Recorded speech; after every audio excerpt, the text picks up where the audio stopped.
For somebody who's going to be opening up their own training facility, how would you prioritize what needs to be done and what steps to take to get there? The first thing you need to do is you need to call 888-854-8806 and ask for Matt Goodwin to buy a bunch of equipment. Nice plug. You can't ask me a question like that. Okay, what's the first thing that you need to do?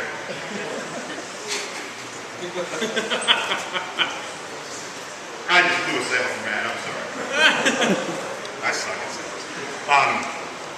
My question would be, why do you want to do it? It's what I love to do. Why? It's all I've been around my whole life, is athletes and making people better and training. I've been taking shits my whole life too, and I've been around that my whole life. It doesn't mean I want to go around and start making toilets. I can't see myself doing anything else. Why? It's fun. It is my passion, yeah. Why is it fun? It's because I have no complaints about it. Anything I do. You will. Yeah. I'm willing to work through it. Why? Like I said, I can't see myself doing anything else. Why? I've had some shitty jobs, and this is all I know, really. Your first thing is to figure out why. Okay? The reason I say that is the first thing that I was asked to do, when I decided that it was time to actually figure out how to run a business, was to determine what my primary aim was, personally. All right, and to do that takes a lot of thought. That's why it's hard for you to answer right now. You can't, because you need to think on that. You need to think on it for a while.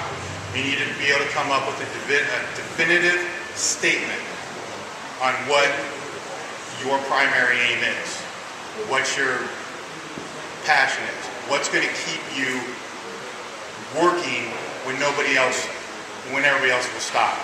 All right, what's going to keep you driven when everybody else is going to quit? What's going to make you not strong, but stronger? What's going to make you have that passion to conquer and kick ass when you're flat on the floor? What's going to make you want to get back up when you've been knocked down 12 times in a row? Better than that, what's going to make you take the hit and not fucking fall down in the first place? That's what you got to figure out. For me, it came down after a few months to live, learn, and pass on. And by live, I want to be able to live a life that when I'm done and I'm on my deathbed, I can look back and say, yeah, that's what I wanted to do. Not from a lazy standpoint, because, I don't want to lay on a couch and not be worth a shit, I want to be able to make a difference. I want to be able to help people. To me, that's living. One of my biggest motivating factors is contribution. And anybody who knows me knows that. And anybody that hears me speak and hears me now is going to shine through full force. All right, to me, that's living.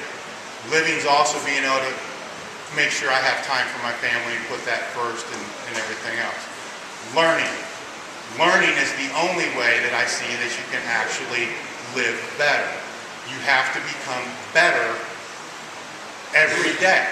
You can't continue to be the same person you are. Now, with age comes wisdom, hopefully, if you're able to learn from where you screw up and the mistakes that you make. But you have to understand where your limitations are and be able to educate yourself on where you're weak. There's something called a SWOT analysis: strengths, weaknesses, opportunities, and threats. You have to be able to do those things on yourself to be able to know where those are. To me, that's a big thing, because where that's weak is where I'm going to place my education and put my focus on that. The third aspect of that is to pass on.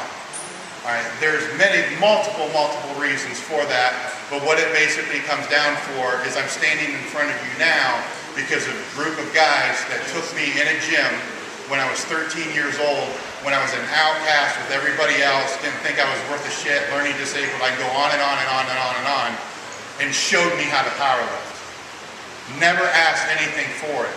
They turned me on to a sport that allowed me to grow, to evolve, to develop self-confidence, to develop attitude, to develop self-worth, and I never was charged a dime for that. And I think everybody that looks back through their years is going to find those people that stepped up at a certain time and made a significant difference in your life. Myself personally, I feel I owe it to those people to give back the same way they did. That's why I don't feel right charging for seminars. I don't feel right charging for a Q&A. I don't feel right charging for articles. I will never do that. If it ends up being the downfall of the company, I'm cool with that.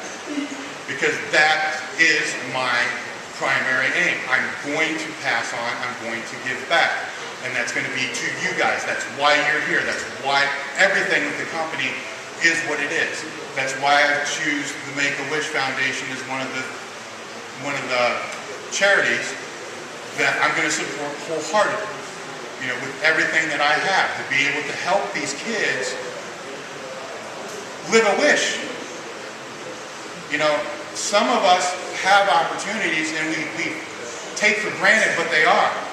You know, think of a little kid who's got a terminal disease. All they want to do is go to Disney World. You know, that's their wish. And if I can help that happen, and you guys help me to help that happen, that's huge. That's huge, because that is giving that person something their own parents can't do. You know, they can give them their love. They can go out and get them ice cream in the middle of the night. They can do this, they can do that. But they can't do this, what we just did. All right? That's my passion. That's my driving force. All of that is what allows me to deal with the bullshit that comes along with running a business. And trust me, there's bullshit that you have no idea about that comes your way. And as a business grows, it gets even worse. It grows a little bit more, the vultures come out. It grows a little bit more, everything comes out. You know, business is not like sport. Right? In sport, you'll shake hands with your competitor beforehand. You know, you have respect for the competitor across the field from you. If they get hurt, you're concerned. They'll stop the game. You know, everybody will stop and correct. You know, whatever it's gonna, you know, there's camaraderie, but still that combativeness and competitiveness. In business, your competitors don't give two shits about you, your kids, or anything else. They want your market share and they don't give a shit how they do it. They will take it however they can. All right, so you have to mentally be able to deal with that. And the only way I know to be able to deal with that is to make sure your passion for what you do is here. Not here and not here. All right, it can't be in your head, it can't be in your wallet, it's got to be in your heart. If it's in your heart, you'll be able to kick the shit out of everybody. All right, figure that out. There's your answer. Any other questions?